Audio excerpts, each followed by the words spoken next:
हरे कृष्णा। नमः ओम विष्णुपादाय कृष्णप्रेष्ठाय भूतले श्रीमते भक्तिवेदांत स्वामी निति नामिने। नमस्ते सारस्वते देवे गौरवाणी प्रचारिणे निर्विशेषा शून्यवादी पाश्चात्य देशतारिणे। जय श्री कृष्ण चैतन्य प्रभु नित्यानंद श्री अद्वैत गदाधर श्रीवासदि गौर भक्तवृंद। हरे कृष्णा कृष्ण कृष्ण हरे हरे, हरे राम राम राम हरे हरे।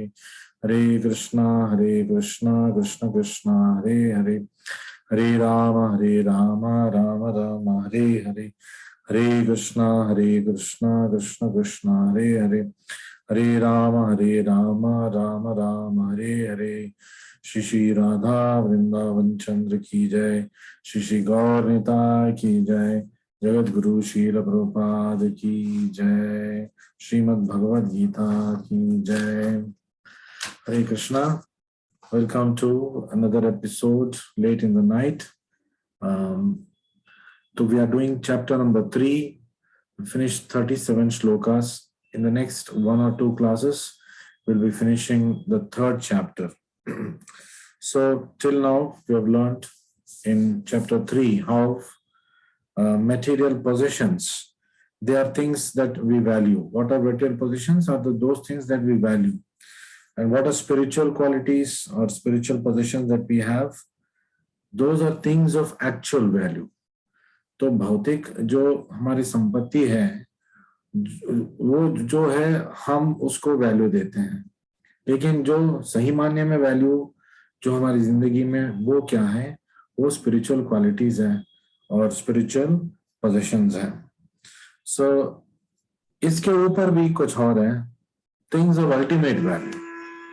तो हमारी जिंदगी में मतलब सर्वोत्तम वैल्यू वाला चीज क्या है? वो भगवान श्री कृष्ण है। भगवान श्री कृष्ण का नाम है, भगवान श्री कृष्ण के प्रति हमारे भक्ति है। This is something that is of highest value in our lives, and we must always preserve this and develop this with the help of devotees, blessings of Srila Prabhupada and the Lord himself. So we will continue with chapter number 3, starting from shloka number 37. We are doing that section of the chapter which deals with lust and anger, काम और क्रोध के बारे में। जिस section में भगवान श्री कृष्ण ने बहुत ही विस्तार में दिया है, उस सेक्शन में हम अब प्रवेश करने वाले हैं, तो प्रवेश कर चुके हैं in fact.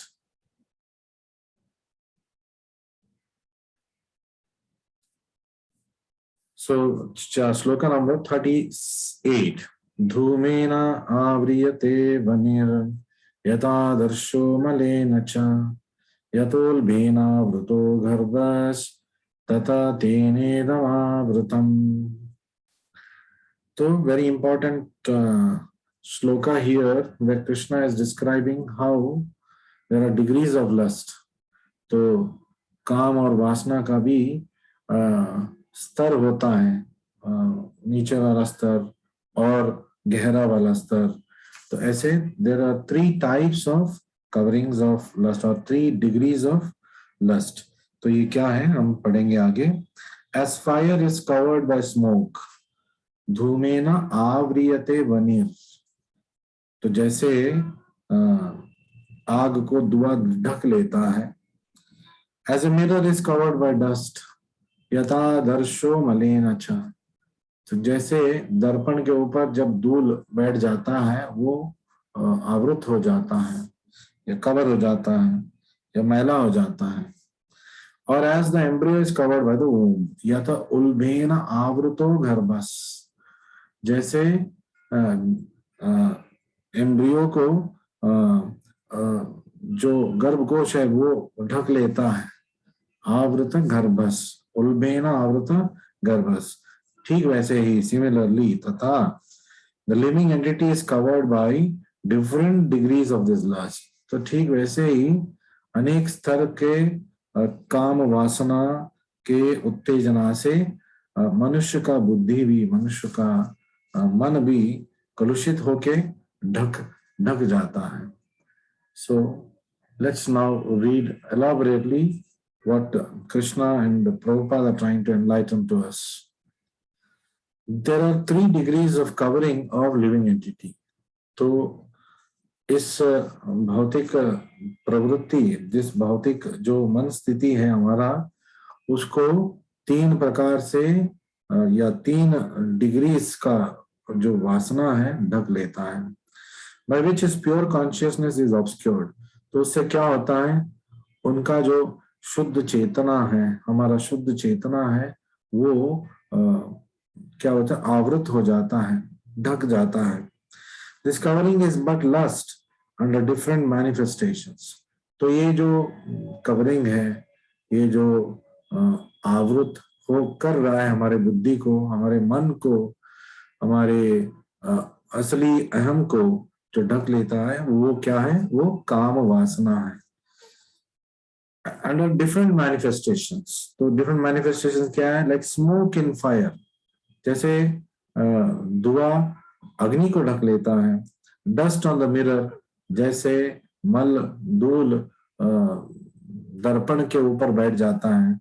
And the womb about the embryo, जैसे कि हमने बात किया, यदोल्भेन आवृत गर्भास.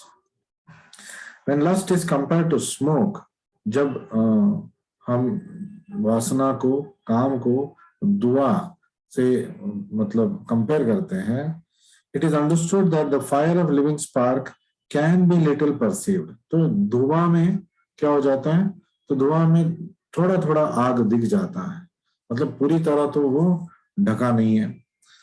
In other words, when the living entity exhibits his Krishna consciousness slightly, he may be likened to the fire covered by smoke. जैसे आग को धुआं ढक रहा है, लेकिन धुआं के बीच बीच में आग दिख रहा है. तो ये जो कृष्ण भावनामृत में पहला कदम जो रख चुका है, वो इसकी बात हो रहा है. तो next stage, although fire is necessary where there is smoke, there is no overt manifestation of fire in the early stage. तो स्टार्टिंग के परिस्थिति में जो पूरी तरह ढक नहीं जाता है, क्योंकि धुआं थोड़ा थोड़ा हमें आग को दर्शाता है. This stage is like the beginning of Krishna consciousness. तो ये कृष्ण भावनामृत की मतलब जो सीढ़ी है, उसका पहला सीढ़ी है, बोलते हैं पहला स्टेज है. The dust on the mirror refers to a cleansing process of the mirror of the mind by so many spiritual methods. तो जैसे कि भगवान श्री चैतन्य महाप्रभु ने बताया है, चेतो दर्पण मार्जनम, तो इसी की बात कर रहे हैं. जैसे कि दर्पण, चेत का दर्पण के ऊपर धूल मिट्टी बैठा है, उसको साफ जब करेंगे, चेतो दर्पण मार्जनम, कैसे वो चेत का दर्पण को कैसे हम साफ कर सकते हैं, हरे कृष्ण मंत्र के जपा करके, भगवद गीता की अध्ययन करके और अन्य भक्ति के और गतिविधियों में हम अपने आप को लगा सकते हैं. The best process is to chant the holy names of the Lord. तो कलयुग के लिए जो अति उत्तम मार्ग है, हमारे मन के मैल को मिटाने का मार्ग है, वो क्या है, हरे कृष्ण मंत्र का जपा करना. The embryo covered by the womb is an analogy illustrating a helpless position. For the child in the womb is so helpless that he cannot even move. मतलब इतने बुरी तरह से आवृत हो गया चेतना, जैसे एक बच्चा, एक शिशु गर्भ में है, तो उसमें वो कितना मतलब असहायक स्थिति में होता है, तो वो स्थिति, वो एक स्तर भी हो जाता है. The stage of living condition can be compared to that of trees. तो उस समय में हम पेड़ से तुलना कर सकते हैं. कैसे? The trees are also living entities, but they have been put in such a condition of life by a great exhibition of lust that they are almost void of consciousness. तो पेड़ का जन्म कैसे होता है, जब कोई भी मनुष्य अति वासनाओं में, मतलब अति काम उत्तेजना में अपनी जिंदगी को बिताता है तो अगले जन्म में वो पेड़ पौधे बन जाते हैं, क्योंकि कृष्ण का यही न्याय है। जब तुम्हें मानव देह मिला, मनुष्य का शरीर मिला, तुमने तो उसका सदुपयोग नहीं किया, तो तुम्हें मानव शरीर का जरूरत क्या है? तुम पेड़ बन जाओ, जिसका मतलब जो कॉन्शियसनेस है, चेतना है, बहुत नीचे स्तर का होता है। मतलब वो जीवित है और चेतना भी है, लेकिन इतने कम मात्रा में है, वो लगभग अजीब है। मतलब वो लगभग, मतलब ऐसे लगता है कि उसमें कोई जीव है ही नहीं। So the covered mirror is compare to the birds and bees. तो अगले स्तर का जो तुलना है वो पशु पक्षियों का है, और उसका उदाहरण दिया गया है जैसे दर्पण को मल आवृत कर देता है। And the smoke covered fire is compared to human being. और मानव शरीर में थोड़ा थोड़ा आध्यात्मिक चेतना का जागृति हो सकता है, तो धीरे धीरे, तो थोड़ा थोड़ा में आग दिख जाता है, पूरी तरह ढक नहीं गया। तो मानव जीवन में ये आध्यात्मिक प्रगति साध्य है, पॉसिबल है। पेड़ पौधे, पशु पक्षी, इनके जीवन में ये पॉसिबल नहीं है, ये मुमकिन नहीं है। In the human form of life, the living entity may revive a little Krishna consciousness. तो मानव शरीर में तो धीरे धीरे थोड़ा थोड़ा कृष्ण भावनामृत, कृष्ण चेतना, कृष्ण भावनामृत में चेतना को हम जागृत कर सकते हैं। And if he makes further development, the fire of spiritual life can be kindled in the human form of life. और मार्गदर्शन से, गुरु और शास्त्र और भक्त के मार्गदर्शन से जब हम आगे बढ़ेंगे, तो मानव शरीर में हम आध्यात्मिक प्रगति कर सकते हैं। कृष्ण भावनामृत को हमारे जीवन में हम उतार सकते हैं। By careful handling of the fire, of the smoke and fire, the fire can be made to blaze. तो धीरे धीरे हम जब आग को मतलब धीरे धीरे हवा देके जब हम बढ़ाएंगे, वो आग और बढ़ जाता है। ठीक वैसे ही कृष्ण भावनामृत को हमारे जीवन में हमको लेके आना है।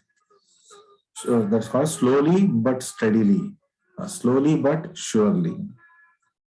Therefore, the human form of life is a chance for the living entity to escape the entanglement of material existence. तो इस मानव शरीर में ही ये पॉसिबल है कि हम जड़ चेतना से, भौतिक दृष्टिकोण से आगे बढ़कर आध्यात्मिक दृष्टिकोण पा सकते हैं। लेकिन ये केवल गुरु और भगवान की आशीर्वाद से हो सकता है। In the human form of life, one can conquer the enemy. तो इस मानव शरीर में हम हमारे भौतिक जगत में जो सबका शत्रु है, वो क्या है? हमने कल बात किया, सबका शत्रु है काम वासना। So that lust can be conquered. उसके ऊपर हम विजयी बन सकते हैं। In fact in the first shloka of शिक्षा शका, चैतन्य महाप्रभु एंड्स विद चेतो दर्पण मार्जनम, और उसका आखिरी वर्ड्स है परम विजयते श्री कृष्ण संकीर्तना। तो मानव शरीर पाके हम विजयी बन सकते हैं, काम के ऊपर हम विजय पा सकते हैं, और भौतिक गतिविधियों से बाहर निकल के हम आध्यात्मिक चेतना की ओर जा सकते हैं, केवल मानव के शरीर में। और ये कैसे हो सकता है? By cultivation of Krishna consciousness under able guidance. तो भक्त के माध्यम से, गुरु के आदेश से और शास्त्र को पढ़ने से हम इस काम के ऊपर विजय पा सकते हैं, क्योंकि ये काम इह वैरिणाम, इस जगत में सबका वैरी है। वो हमें कृष्णा के ओर जाने से रोकता है, बाधाएं डालता है, ऑब्स्टेकल्स डालता है। So it puts obstacles for us in the progress of Krishna consciousness, and that is the greatest enemy. Why? Because our highest benefit is to get connected with Krishna, and that itself is being prevented by this inner sense gratificatory desires जो हमारे अंदर काम है, वो कृष्ण भगवान के ओर हमें जाने से रोक रहा है। तो ये हमारी मतलब आधम शत्रु बन जाता है, मतलब परम शत्रु बन जाता है। तो इसके ऊपर विजयी पाना कैसे होगा? परम विजयते श्री कृष्ण संकीर्तनम। इसलिए इस युग में, कल युग में, सबको हम बोलते हैं कि आप हरे कृष्ण मंत्र जपा कीजिए। भगवान ने जो आदेश दिया है, उपदेश दिया है भगवत गीता, उसका अध्ययन कीजिए गुरु और भक्त के संगम से, मतलब उनके उनके मार्गदर्शन से, तो आप इससे बाहर आ सकते हैं। We'll go ahead and do shloka number 39, which is virtually a continuation of shloka number 38 itself. तो और आगे बढ़ते हुए कृष्ण बोल रहे हैं कि lust is unsatiable like fire getting fuel always। जैसे कि जब अग्नि को हम लगातार उसके ऊपर घी डालते रहेंगे, धीरे धीरे धीरे धीरे वो अग्नि बढ़ जाएगा। तो काम भी ऐसा है, जिस काम को हम थोड़ा थोड़ा करके भी उसका हम मतलब उसको फ्यूल डाल रहे हैं, मतलब थोड़ा थोड़ा करके हम उसका मतलब क्या बोलते हैं, जिंदगी का मजे ले रहे हैं काम वासना से, तो क्या होगा? वो कभी मिटेगा नहीं। जैसे क्योंकि जैसे आग में आप घी डालते जाओगे तो मिटेगा नहीं, वो तो बढ़ जाएगा। तो ठीक वैसे ही when we excuse ourselves saying that little I try to satisfy my lust, we're actually doing a big disfavor to us. So आवृतम ज्ञानम एतेन ज्ञानिनो नित्यवैरिणा कामरूपेण कौन्तेय दुष्पूरेण अनलेन च। नित्य वैरिणा, काम को नित्य वैरी बोल रहे हैं, और दुष्पूरेण अनलेन च, दुष्पूरेण जो कभी मिटता नहीं, ऐसे अनल, अनल का मतलब अग्नि, उससे तुलना करते हुए काम को कृष्ण बोल रहे हैं कि thus a man's pure consciousness is covered by the eternal enemy in the form of lust. आवृतम ज्ञानम, जो मनुष्य का बुद्धि है उसको आवृत करते हैं, क्या है, क्या करता है? एतेन ज्ञानिनो नित्य वैरिणा, so it is covered by his eternal enemy in the form of lust. तो ये जो ये क्या है? काम रूपेण कौन्तेय, हे arjuna, which is never satisfied and which burns like fire, दुष्पूरेण अनलेन च। जैसे कि अग्नि का शमन आप नहीं कर सकते घी डालते डालते, ठीक वैसे ही, मतलब आप अग्नि को और बढ़ावा देंगे, ठीक वैसे ही काम को थोड़ा थोड़ा भी हम जब उसका जो सेटिस्फैक्शन करने की हम कोशिश करते हैं, तो ऐसा काम वासना कभी मिटेगा नहीं। तो फिर मिटेगा कैसे? तो इसका उपाय प्रभुपाद जी हमें बता चुके हैं, हरे कृष्ण मंत्र जपा करने से और भगवत गीता पढ़ने से और भक्तों के समागम में रहने से। So it is said in Manusmriti that lust cannot be satisfied by any amount of sense enjoyment. जितना भी आप बोलोगे कि अरे इस जीवन में मुझे सारे खुशियां, सारे मजे मुझे लूटना है, तो तब क्या हो जाएगा? बाद में मुझे इसके ऊपर मन नहीं आएगा। ऐसे हम अपने आप को मतलब अपने आप को धोखा देते हैं, ये बोल के कि अगर मैं मेरे काम का पूर्ति नहीं करूंगा तो मैं फ्रस्ट्रेट हो जाऊंगा, इससे बेहतर है कि उसको पूरा करो, और जब सैचुरेट हो जाएंगे तो हम भक्ति में आगे बढ़ेंगे। तो भगवान श्री कृष्ण क्या बोल रहे? दुष्पूरेण अनलेन च, ये कभी मतलब मिटेगा नहीं। अगर आप सोच रहे हो कि अब मैं सारे मजे लूट लूंगा और बाद में ये सब खत्म हो जाएगा, कभी नहीं होने वाला है। सो प्रभुपाद जी भी बोल रहे हैं, स्मृति में दिया है, lust cannot be satisfied by any amount of sense enjoyment. जैसे कि आप घी डालते जाओगे, आग कैसे शमन हो जाएगा? तो होगा नहीं। Just as fire is never extinguished by a constant supply of fuel. In the material world, the center of all activities is sex. और एक पुरुष और औरत का समागम, मैथुना, ये सबसे बड़ा क्या है, मानव ये सोचता है कि ये उसका सबसे बड़ा रिक्वायरमेंट है और उसको पूर्ण करने की वो कोशिश करता रहता है। And thus in this material world is called मैथुन्य आधारा। तो इसलिए इस भौतिक जगत को क्या नाम दिया गया है, मैथुन्य आधारा, और शैकल्स ऑफ सेक्स लाइफ, क्योंकि इसमें काम वासना में उलझ जाता है जीव, चाहे वो पंछी हो, कीट हो, पशु हो या मानव शरीर में जो हो, सब लोग इसमें बंधे हुए हैं। In the ordinary prison house, criminals are kept within the bars. जैसे कि कारागृह में कैदियों को रखा जाता है। Similar, the criminals are disobedient to the laws of Lord.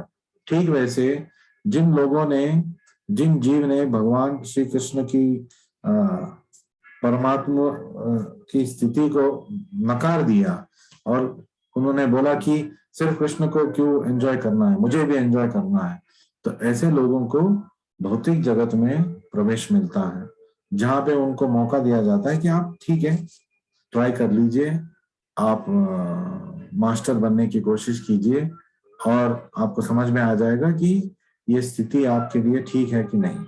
So that's why Krishna allows us to come into this material world. So the advancement of material civilization on the basis of sense gratification means increasing the duration of material existence of living entity. जितना भी हमने भौतिक तरक्की किया है, वो सारी तरक्की हमें किसकी ओर लेके जा रहा है, कृष्ण से दूर लेके जा रहा है, क्योंकि सारे जो उपकरण बने हैं, सारे जो स्कीम्स बने हैं भौतिक जगत में, सबका अल्टीमेट गोल है इंद्रिय तृप्ति, और इंद्रिय तृप्ति में सबसे ऊंचे स्तर का जो पोजीशन में बैठा है वो काम तृप्ति, हमारे काम वासना को तृप्त करना। Thus, this lust is a symbol of ignorance. तो मतलब ये काम एक अज्ञान की प्रति है, क्योंकि हमें पता नहीं है कि हम बहुत तेजी से कृष्ण से दूर जा रहे हैं। By which living entity is kept within this material world, और उसकी वजह से बार बार उसको अनेक योनियों में जन्म लेना पड़ रहा है, क्योंकि उसके अंदर इच्छाएं हैं। जब तक भौतिक इच्छाएं हैं, हमें इस भौतिक जगत में ही रहना होगा। इस शरीर के बाद दूसरे शरीर, उसके बाद कोई और शरीर, मानव शरीर भी होगा कि नहीं हमें पता नहीं। While one enjoys sense gratification, it may be that there is some feeling of happiness. हाँ, जब इंद्रिय तृप्ति हम पा रहे हैं तो कुछ स्तर का आनंद हमें जरूर महसूस हो रहा है, but actually that so-called feeling of happiness is the ultimate enemy of the sense enjoy. लेकिन जो ये हमें लग रहा है कि हाँ मुझे आनंद मिल रहा है, वही हमें उलझा के इस भौतिक जगत में शाश्वत तरीके से रख देगा। तो इससे हमें, इस बंधन से हमें बाहर आना है। तो कैसे आना है, बार बार मैं बता रहा हूँ, बिकॉज ये स्पष्ट हो जाना चाहिए कि इसका एक ही उपाय है कलयुग में, हरे कृष्णा कृष्ण कृष्ण हरे हरे, हरे राम राम राम हरे हरे। इसका जपा करना, प्रभुपाद जी बोलते हैं दिन में कम से कम हमें 16 माला का जपा करना है, और हम लोग अभी, आप सब लोग, कुछ लोग 1 या 2 माला कर रहे हो, कुछ लोग उससे ज्यादा कर रहे हो, और कुछ लोग 16 कर रहे हो। तो 16 के स्तर पे आके फिर उसको एटलीस्ट कांस्टेंट रखना है, मिनिमम रखना है। कृष्ण तो प्रभुपाद जी बोल रहे हैं मिनिमम 16 राउंड्स। ऐसा नहीं है कि 16 माला हो गया आपने रख दिया, मिनिमम है 16 राउंड्स। आप दिन भर करते रह सकते हो, लेकिन आपका और जो भक्ति का गतिविधियां हैं, भौतिक गतिविधियां हैं, उसको ना नेग्लेक्ट करते हुए जितना भी आपको समय मिलेगा उतना आप चैंटिंग कर सकते हैं। और प्रभुपाद जी बोलते हैं चैंटिंग करो, मेरे पुस्तक पढ़ो, read my books, start from the small books. People who are in the first level of Prabhupada Ashraya now, they have to read a book called as Beyond Birth and Death. जन्म मृत्यु से परे, मतलब उससे आगे निकलना, वो पुस्तक है। I think it's about 60-70 pages, a demi-sized book. आप उसको 10 दिन में खत्म कर देंगे पढ़ते पढ़ते। लेकिन you can read it scrutinizingly, 1-2 पन्ने हर रोज पढ़िए, मतलब गंभीरता से पढ़िए। वो हर शब्द, हर सेंटेंस में पूरा वैदिक ज्ञान छुपा है, उसको आप आपके अंदर लेके जाइए। तो उसके बाद नेक्स्ट लेवल जाएंगे, और 2 पुस्तक, फिर और एक लेवल में एक और पुस्तक, फिर Bhagavad Gita. So when we come to the final stage of Prabhupada Ashraya, we have to complete Bhagavad Gita up to the stage of completing Bhagavad Gita. That will take about 2 years for you to come to that stage. तो मुझे भी 2 साल लग जाएंगे, almost 250 episodes लग जाएंगे इस भगवत गीता को कंप्लीट करने में। तो लेकिन ये भी 2 साल का प्रोग्राम है, समझ लीजिए आप। तो जब आप वहां उस स्तर पे पहुंच जाएंगे, आपका जो रिक्वायरमेंट है वो भी पूर्ण हो जाएगा। और ये सारे वीडियोस आपको यूट्यूब में भी मिल जाएगा, जब चाहे आप you can go back and you can listen to these lectures again, because I try to take lot of things from Prabhupada lectures, not only from Prabhupada's Bhagavad Gita as it is, from Prabhupada's lectures, from Mahabharata. I've tried to present it. So it will be a good collection of notes for your study. So we will go further and do shloka number 40 also, which is a continuation of the previous shlokas. As I told you, we are in the section which deals with lust and anger and how to overcome lust and anger, जो भगवद गीता में कृष्ण धीरे धीरे हमें बताएंगे। इंद्रियाणि मनोबुद्धिर अस्याधिष्ठानमुच्यते एतैर्विमोहयति एष नानम आवृत्य देहिनाम। सो यहाँ कृष्ण बता रहे कि ये काम जो है कौन सी जगह में बैठा है हमारे शरीर के अंदर। So where all lust is sitting in our bodily concept of life or in the body that we have got. तो क्या है ये जगह? The senses, the mind and intelligence are the sitting places of the lust. तो ये काम कहाँ पे जगह बना चुका है? हमारे इंद्रियों में, हमारे मन में और हमारे बुद्धि में। ये 3 है उनका अस्य अधिष्ठानम, उनका बैठने की जगह।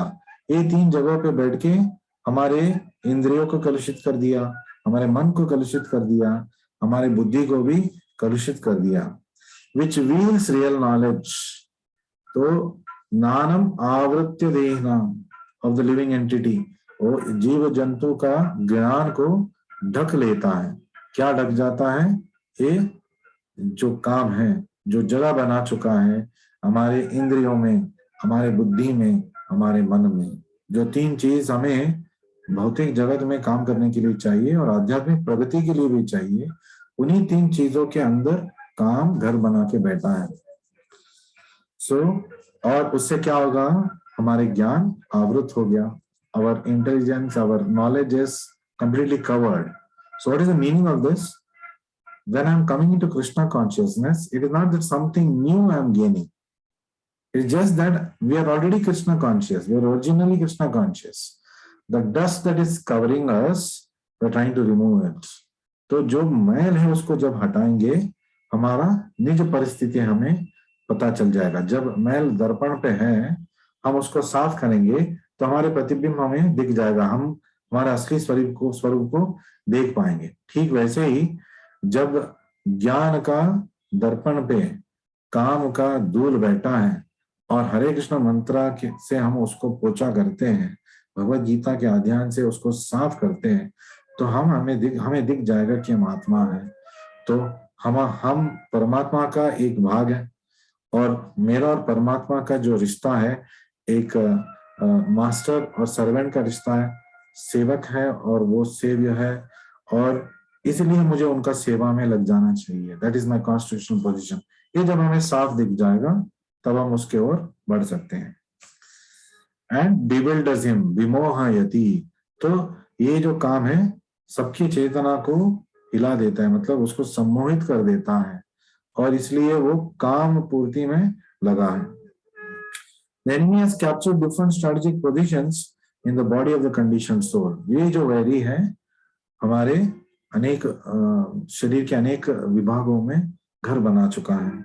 And therefore Lord Krishna is giving hints of those places. तो भगवान कृष्ण हमें बता रहे हैं, हमें रिवील कर रहे हैं कि यहाँ काम बैठा है।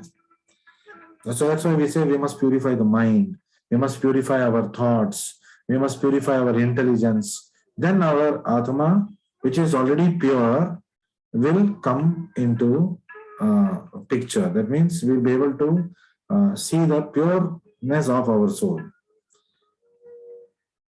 Mind is the center of all activities of the senses. तो एक तरफ इंद्रिय है, एक तरफ बुद्धि है, और उसके बीच में मन है. तो इंद्रियों को आप रथ के जो अश्व है उससे कंपेयर कर सकते हैं, और बुद्धि को आप जो पैसेंजर है, जो जीव है, उससे आप तुलना कर सकते हो. और बीच में जो है मन, मन क्या है? जो अश्व और ड्राइवर के बीच जो है वो क्या है? उन दोनों में कनेक्शन क्या है? वो रस्सी पकड़ के बैठा है. मतलब जो अश्व को बंधे हुए रस्सी को पकड़ के बैठा है. तो अगर हम इंटेलिजेंस से माइंड को कंट्रोल करके उस अश्व को नियंत्रण करेंगे, हमारी जिंदगी सही दिशा में जाएगा. So if we use our intelligence, control our mind, and thereby give direction to the senses, which are like horses, which are like wild horses, then we can go in the right path. But if we don't control the mind, अगर हम मन को नियंत्रण में लेके नहीं आएंगे तो क्या होगा? आगे अश्व है तो वो इधर उधर भटक जाएगा. 4-5 अश्व हैं और सब अपने अपने दिशा में भागेंगे, तो क्या होगा? उस रथ का अनर्थ हो जाएगा, मतलब नष्ट हो जाएगा, टूट जाएगा वो, तो कहीं का नहीं रहेंगे हम. So as a result the mind senses become the repository of lust. तो ये मन और इंद्रियां है वो अधिष्ठानम, इसमें घर बना के काम बैठ चुका है. Next, the intelligence department becomes the capital of such lustful propensities. धीरे धीरे वो बुद्धि को भी आवृत कर देता है. जब बुद्धि नष्ट हो जाता है तो समझो सब कुछ नष्ट हो गया. So intelligence is the immediate next door neighbour of spirit soul. और बुद्धि आत्मा के बहुत निकट है, क्योंकि आत्मा बुद्धि से या तो भौतिक जगत में आगे बढ़ सकता है या बुद्धि से वो आध्यात्मिक प्रगति कर सकता है. Lusty intelligence influences the spirit soul to acquire false ego. और जो काम से भरे हुए जो बुद्धि है, उससे क्या होगा? वो आत्मा को प्रचोदित करता है कि आप काम के मतलब पथ पे जाइए, अपने इंद्रिय की तृप्ति आप कर लीजिए. Spirit soul becomes addicted to enjoying material senses and mistakes this as true happiness. तो धीरे धीरे सम्मोहित हो जाता है, और जब बुद्धि नष्ट हो गया, सम्मोहित हो गया, जीव समझता है कि यही जिंदगी है, मतलब ये खुशियां पाना ही जिंदगी का लक्ष्य है. This false identification of spirit soul is very nicely explained in Shrimad Bhagavatam. और इसका वृत्तांत श्रीमद् भागवतम में दिया गया है बहुत सुंदर तरीके से. यस्यात्म बुद्धि कुणपे त्रिधातुके स्वधि कलत्रादिषु भौम इज्जति यत् तीर्थ बुद्धि सलिले न करहिचिच जनेषु अभिन्नेषु स एव गोकरः. मतलब ऐसे व्यक्ति को गोकरः, एक गधे से, एक पशु से तुलना किया गया है. कैसे व्यक्ति को? A human being who identifies this body made of 3 elements with his self. जो भी मानव इस देह को ही अपना निज स्वरूप मान लेता है, वैसे आदमी. यस्यात्म बुद्धि कुणपे त्रिधातु के, त्रिधातु का ये जो शरीर है उसको सब कुछ मान लेता है, वैसे आदमी. To considers the byproducts of the body to be his kinsmen. स्वधि, मेरे अपने रिश्ते, कलत्र, मेरे पत्नी, आदिशु, मेरे पुत्र, भौम इज्जति, तो वो considers the land of birth as worshipable. मतलब मेरे जन्म भूमि ही मेरे लिए सब कुछ है, जैसे वो सोचता है. मैंने बोला भक्त विश्व मानव है. वो विश्व क्या, पूरे सृष्टि के बारे में वो सोचता है. वो सोचता है कि पूरा सृष्टि मेरा है. मेरा मतलब मैं सृष्टि का मतलब एक भाग हूँ, ना सिर्फ भारत का, सिर्फ उत्तर प्रदेश का, कर्नाटका का, मेरे जिला का, मेरे घर का. ऐसा नहीं सोचता है. वो पूरे सृष्टि के बारे में सोच रहा है वो. फिर and who goes to the place of pilgrimage simply to take a bath, जो तीर्थ स्थान पे जानता है केवल स्नान करने के लिए, मतलब वो भी मंद बुद्धि वाला है। तीर्थ स्थान क्यों जाते हैं? वहां जाके भक्तों से मिलने के लिए, उनसे ज्ञान लेने के लिए हमें जाना चाहिए, केवल नदी में डुबकी लगाने के लिए नहीं जाना चाहिए। Rather than meet men of transcendental knowledge is to be considered as an ass or a cow, तो उसको गधा या एक गो से तुलना किया गया है जो ज्यादा बुद्धि नहीं रखता है। जनेषु अभिज्ञेषु स एव गोकरः। So we have to be very careful on what we prioritize in our life. हम अपने जीवन में किसको प्राधान्यता दे रहे हैं, इसके ऊपर हमें गंभीरता से सोचना है। So just summarize what we did today and a little bit yesterday. So if the truth makes us flee, जब ये सब हम सत्य अब जान चुके हैं और इससे हम दूर भागना चाहते हैं तो क्या होगा? If the truth makes us flee, अरे ये सब हम नहीं कर सकते, ये बोल के हम हाथ धो के भागना चाहते हैं, then it cannot make us free. तो हम कभी भी स्वतंत्र नहीं बन सकेंगे, मतलब आध्यात्मिक प्रगति नहीं कर सकेंगे। इस भौतिक जगत में बंधे हुए हम पता नहीं कितने जन्मों तक रहेंगे। So the greatest thrust for individual freedom, जिस स्वतंत्र का हम जो बात कर रहे हैं, क्योंकि लोग बोलते हैं आध्यात्मिक जिंदगी में आएंगे तो हमारा स्वतंत्र मिट जाएगा। नहीं, आध्यात्मिक जिंदगी में आते ही आपका स्वतंत्रता आपको मिल जाएगा, क्योंकि आप आत्मा हो और आत्मा स्वतंत्र है। इसका स्वतंत्र मतलब भौतिक गतिविधियों में वो बद्ध होने की जरूरत नहीं है, वो सिर्फ कृष्ण भगवान के ऊपर, गुरु के ऊपर अवलंबित है, सब उसके ऊपर निछावर कर देने के लिए तैयार है एक शुद्ध आत्मा। And the greatest threat for individual freedom is the individual itself. तो हमारे स्वतंत्रता का शत्रु कौन है? हम खुद हैं, हमारे सोच है। So devotion protects our values from being held hostage by our impulses. जो भक्ति के मार्ग में जब हम चाहते हैं तो वो हमें मुक्त कर देता है। अभी तो हम बंधे हुए हैं भौतिक गतिविधियों में और काम के जो शैकल में है, हम लोग हैं। we are held up hostage by the shackles of lust. तो उससे हम विमुक्त हो सकते हैं। So ये काम क्या है? धीरे धीरे एक एडिक्शन जैसे बन जाता है। मतलब जैसे कि कोई मद्यपान का आदि कैसे बनता है? पहले एक पैग मारता है, फिर दूसरा पैग, तीसरा पैग, फिर वो नहीं रह पाता, मतलब उस दारू के बिना वो नहीं रह पाता, दिस कॉल्ड एडिक्शन। ठीक वैसे ही काम को धीरे धीरे हम पूर्ति करते बैठेंगे तो उसका आदत सा हो जाता है और उसके बिना हम नहीं रह पाएंगे। We cannot stay without fulfilling our lusty desires. So addiction is a force that impels us to do what we otherwise would not want. तो सामान्य परिस्थिति में वो हम नहीं करते, लेकिन हम इतना एडिक्टेड हो चुके हैं, आदत सी बन गया है कि हम उसमें जबरदस्ती उलझ जाते हैं। So addiction is like a kidnapper, जैसे कि हमारे आत्मा को किडनैप कर लिया है काम, तो वैसे परिस्थिति है हमारा। So lust can be called as the enemy within. तो ये वैरी हमारे, हम सोचते हैं ये मेरा वैरी है, वो मेरा वैरी है, तो सबसे बड़ा वैरी हमारे अंदर बैठा है। देखो बगल में दुश्मन, ये बगल में भी दुश्मन नहीं, ये अंदर वाला दुश्मन है जो हमारे अंदर ही है, तो इससे हमें सावधान रहना है। So we will stop here for today. Next week we will continue. Tomorrow is Sunday, maybe we will take a break. And next week, I think another 1 or 2 sessions, maybe 1 session if I do, 2 sessions if I do, I'll complete chapter number 3 and we can progress towards chapter number 4. Thank you very much for joining.